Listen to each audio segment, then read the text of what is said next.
I never thought I'd see flashing police lights in front of the HOA president's house.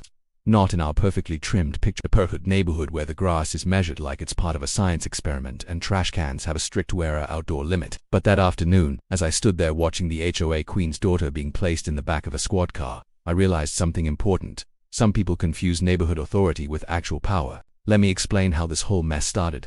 I live in a quiet suburban community that looks peaceful on the outside. Clean sidewalks, identical mailboxes, fresh mulch every spring. But if you've ever lived under a strict HOA, you know how it really feels. Every month there's a new rule. Every week there's a warning email. And at the center of it all was our HOA president, the kind of person who treated the bylaws like royal decrees. She had a reputation. Fining people for having their garage open too long. Sending violation letters because someone's holiday lights were too colorful once. She actually measured someone's lawn and left a note because it was a quarter-inch over regulation height. Nobody wanted problems with her, and she knew it. Now, I own an ATV. It's not some giant monster machine, just a well-maintained, legal registered ATV that I use for trail riding on weekends and small yard projects. I keep it covered beside my garage on my property. It's clean. It's quiet. It doesn't bother anyone. Except her. She'd complained about it multiple times, saying it lowered the aesthetic standard of the neighborhood. I reminded her politely that it was allowed under the HOA guidelines as long as it was covered and not operated recklessly, which it wasn't. She didn't like being told she was wrong. After that, I noticed more random inspections happening around my house. Emails about minor things, petty stuff. It felt personal. Then came the Saturday that changed everything. I had been out running errands for a few hours. When I pulled into my driveway, something immediately felt off. The cover that's always neatly secured over my ATV was missing. I walked closer. The ATV was gone.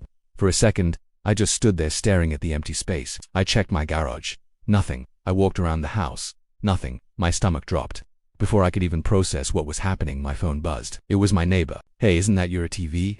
Emily's riding it around the cul-de-sac." Emily, the HOA president's 19-year-old daughter.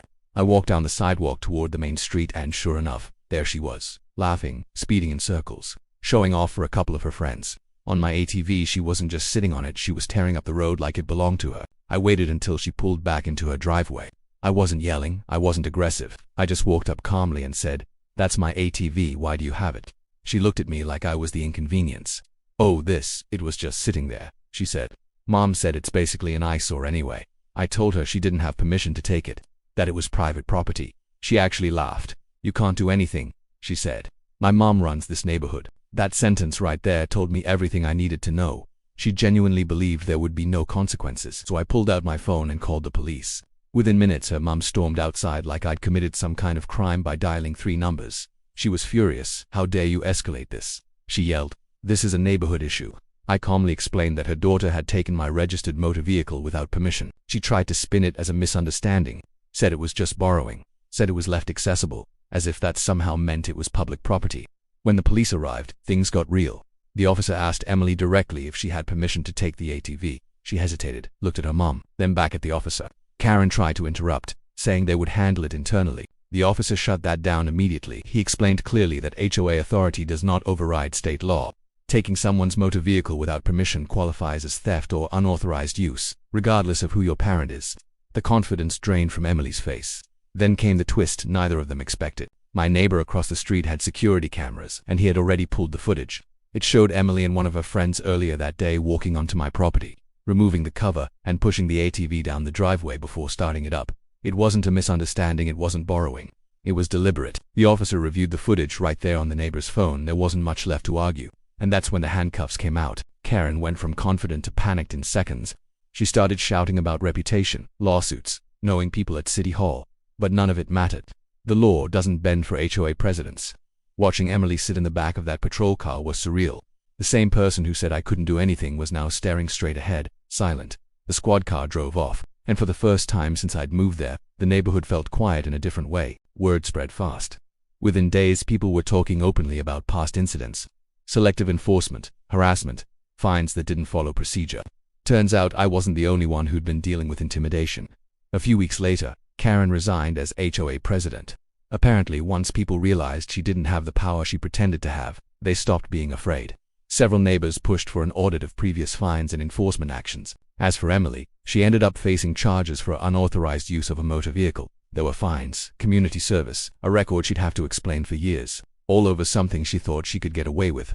The irony is, if she had just asked, I probably would have let her take a supervised ride sometime. I'm not unreasonable, but entitlement changes everything. When someone believes rules don't apply to them, they stop thinking about consequences. And sometimes, consequences show up with flashing lights. Looking back, I don't feel victorious. I feel validated. There's a difference. I didn't want revenge. I wanted respect for my property. And I wanted it to be clear that no one, no matter their title, is above the law. If you've ever dealt with an overreaching HOA or someone who thought they were untouchable, you know exactly how satisfying it is to see accountability finally happen. If you enjoyed this story, make sure to like this video and subscribe to the channel for more real-life HOA drama and neighborhood stories. And I'm curious, where are you watching from? Drop your city or country in the comments below. I read them all. Trust me, you won't believe what happened in my neighborhood next.